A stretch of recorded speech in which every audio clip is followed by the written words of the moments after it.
ओम श्री गणेशाय नमः। प्रिय भक्तजनों, शनि देव का नाम आते ही कहीं न कहीं मन में भय बैठ जाता है, क्योंकि यह व्यक्ति के जीवन में नकारात्मकता का संकेत माना जाता है। शनि की 7.5 अर्थात 7.5 साल बहुत कठिन समय होता है।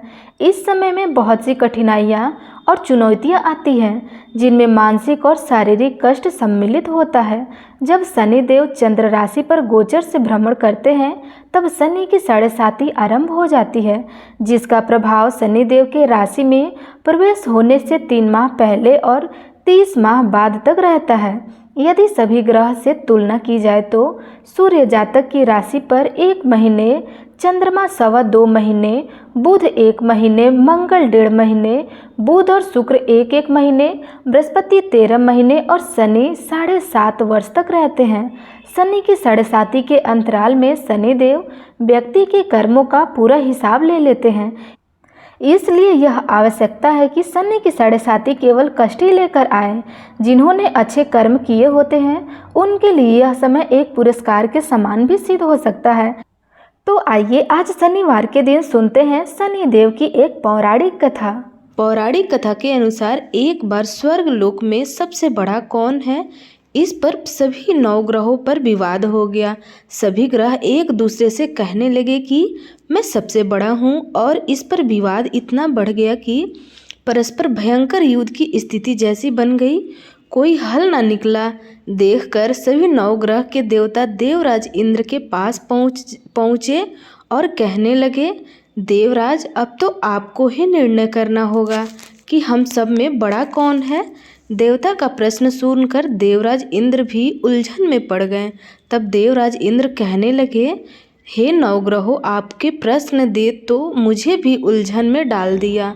मैं इस प्रश्न का उत्तर देने में असमर्थ हूँ। हम सभी पृथ्वी लोक में उज्जैनी नगरी में राजा विक्रमादित्य के पास चलते हैं। इस प्रकार देवराज सहित सभी 9 ग्रह के देवता उज्जैन नगरी में जा पहुँचे। महल में पहुंचकर जब देवता ने उनसे अपना प्रश्न पूछा, तब राजा विक्रमादित्य भी कुछ देर के लिए परेशान हो उठे, क्योंकि सभी देवतागण अपनी अपनी शक्तियों के कारण महान थे। सभी 9 ग्रहों में से किसी भी एक को छोटा या बड़ा कह देने से उसके क्रोध का शिकार होना पड़ सकता था।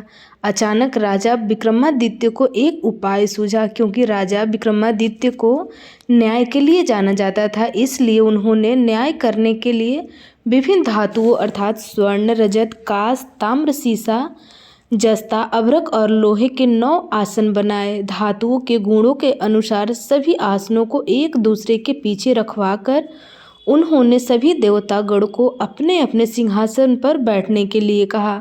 देवताओं के बैठने के बाद राजा विक्रमादित्य ने कहा, आपका निर्णय तो स्वयं हो गया है। जो अपने सबसे पहले सिंहासन पर विराजमान है, वही सबसे बड़ा है। राजा विक्रमादित्य के निर्णय को सुनकर शनि देवता ने सबसे पीछे आसन पर बैठने के कारण अपने आप को छोटा जानकर क्रोधित होकर कहा, हे राजा विक्रमादित्य, तुमने मुझे सबसे पीछे बैठाकर मेरा अपमान किया है। तुम मेरी शक्तियों से परिचित नहीं हो। मैं तुम्हारा सर्वनाश कर दूंगा। तब शनिदेव ने कहा, सूर्य एक राशि पर 1 महीने, चंद्रमा 2.25 दिन, मंगल 1.5 महीने, बुध और शुक्र 1 महीने, बृहस्पति 13 महीने रहते हैं।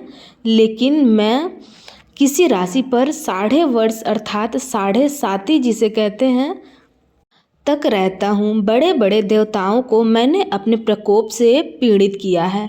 यह यहाँ तक कि श्री राम को भी 7.5 के कारण ही वन में जाकर रहना पड़ा था। रावण को 7.5 के कारण ही युद्ध में मृत्यु का शिकार बनना पड़ा है। आज अब तू भी मेरे प्रकोप से नहीं बच सकेगा। इसके बाद अन्य ग्रहों के देवता तो बड़ी प्रसन्नता के साथ वहाँ से चले गए, परंतु शनिदेव बड़े क्रोध के साथ वहाँ से विदा हुए। राजा विक्रमादित्य पहले की तरह ही अन्याय करते रहे। उनके राज्य में सभी स्त्री पुरुष बड़े आनंद से अपना जीवन यापन कर रहे थे।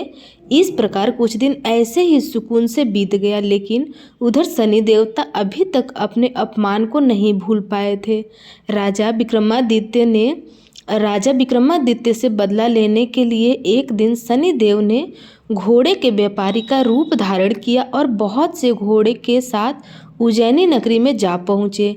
राजा विक्रमादित्य ने अपने राज्य में किसी घोड़े के व्यापारी के आने का समाचार सुना तो उन्होंने भी अपने अश्वपाल को कुछ घोड़े खरीदने के लिए भेज दिया, क्योंकि राजा को घोड़े पालने का भी शौक था। अब घोड़े तो बहुत कीमती थे। अश्वपाल ने जब वापस लौटकर इस बारे में राजा विक्रमादित्य को बताया तो राजा ने स्वयं आकर एक सुंदर और शक्तिशाली घोड़े को पसंद कर लिया। घोड़े की चाल देखने के लिए राजा उस घोड़े पर सवार हुए तो वह घोड़ा तो बिजली की गति से तेज दौड़ रहा था।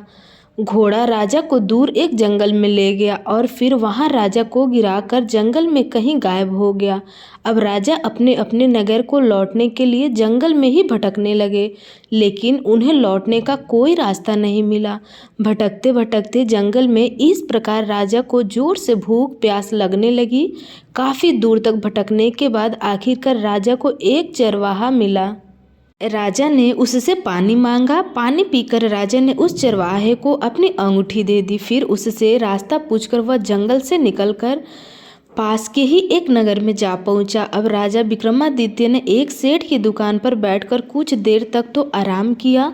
उस सेठ से राजा ने बातचीत की, राजा के बारे में पूछा तो राजा ने बताया कि मैं उज्जैनी नगरी से आया हूँ। राजा की कुछ देर दुकान पर बैठने से अब सेठ जी को बहुत विकारी हुई। सेठ जी ने राजा को बड़ा भाग्यवान समझा कि इन्हीं के कारण आज मेरी दुकान से सबसे ज़्यादा बिक्री हुई है, तो उन्हें खुश होकर राजा को अपने घर पर भोजन के लिए आमंत्रित कर दिया और उन्हें अपने घर ले गए।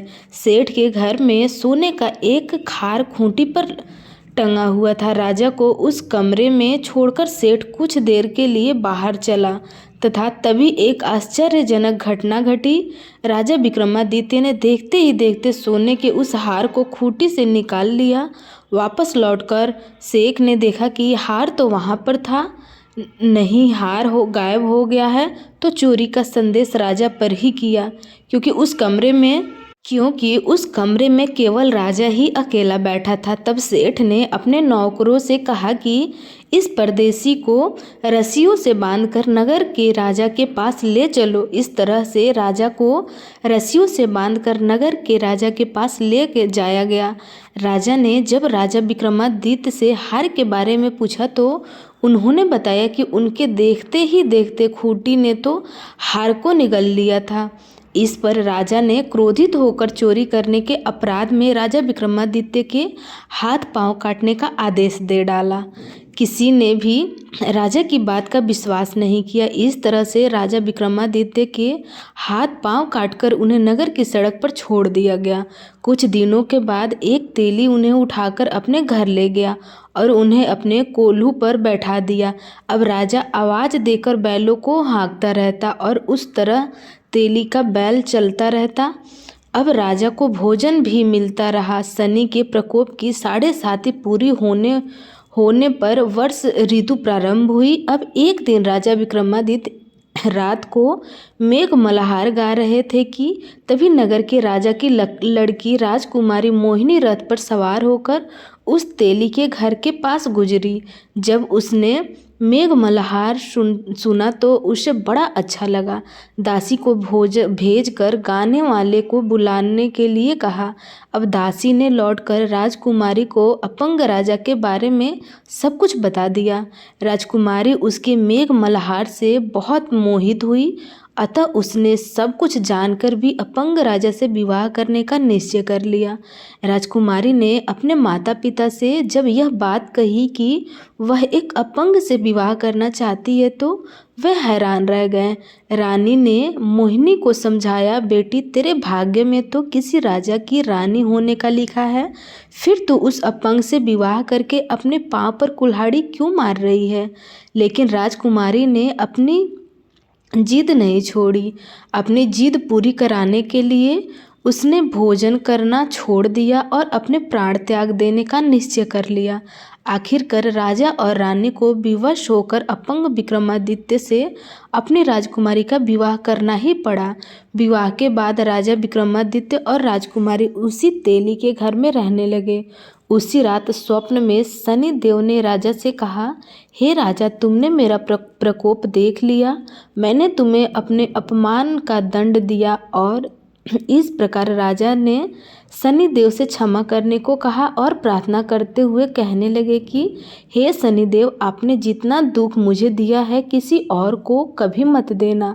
तब शनि देव ने कुछ सोचकर कहा, हे राजा, मैं तुम्हारी प्रार्थना स्वीकार करता हूँ। जो कोई स्त्री पुरुष मेरी पूजा करेगा, शनिवार को व्रत करके मेरी व्रत कथा सुनेगा, उस पर मेरा आशीर्वाद सदा बना रहेगा। इस प्रकार प्रातःकाल जब राजा विक्रमादित्य की नींद खुली तो अपने अपने हाथ पांव सही सलामत देखे। यह देखकर राजा को बड़ी खुशी हुई। उसने मन ही मन शनिदेव को प्रणाम किया। राजकुमारी भी राजा के हाथ पांव सही सलामत देखकर आश्चर्य में डूब गई। तब राजा विक्रमादित्य ने अपना असली परिचय देते हुए शनिदेव के प्रकोप की सारी कहानी रानी को कह सुनाई। सेठ को जब इस बात का पता चला तो वह दौड़ा दौड़ा तेली के घर पहुंच गया। राजा के चरणों में गिरकर क्षमा मांगने लगा। राजा ने उसे क्षमा कर दिया क्योंकि यह सब तो शनिदेव के प्रकोप के कारण हुआ था। सेठ राजा को अपने घर ले गया और उन्हें भोजन कराया। भोजन कराते समय वहाँ एक आश्चर्यजनक घटना घटी। सबके देखते देखते उस खूंटी ने हार उगल दिया। यह देखकर सेठ बड़ा प्रसन्न हुआ और सेठ ने अपनी बेटी का विवाह भी राजा के साथ कर दिया। बहुत सारे स्वर्ण आभूषण और धन आदि देकर राजा को अपनी बेटी के साथ विदा कर दिया। अब राजा विक्रमादित्य राजकुमारी मोहिनी और सेठ की बेटी के साथ उज्जैनी नगरी में पहुंचे तो नगरवासियों ने बड़ी खुशी से उनका स्वागत किया। अगले दिन राजा विक्रमादित्य ने पूरे राज्य में घोषणा करा दिया कि शनिदेव सभी देवों के सर्वश्रेष्ठ हैं, इसलिए हर स्त्री और पुरुष शनिवार को उनका व्रत करे और व्रत कथा अवश्य सुने। इसलिए हर स्त्री और पुरुष शनिवार को उनका व्रत करे और व्रत का अवश्य सुने। इसलिए हर स्त्री और पुरुष शनिवार को उनका व्रत करे और व्रत कथा अवश्य सुने। राजा विक्रमादित्य की घोषणा से शनिदेव बड़े प्रसन्न हुए। शनिवार का व्रत करने और व्रत कथा सुनने के कारण सभी लोगों की मनोकामना शनिदेव की कृपा से पूरी होने लगी। सभी लोग बड़े आनंद पूर्वक रहने लगे। तो आप सब प्रेम से बोलिए, शनि देवता की जय।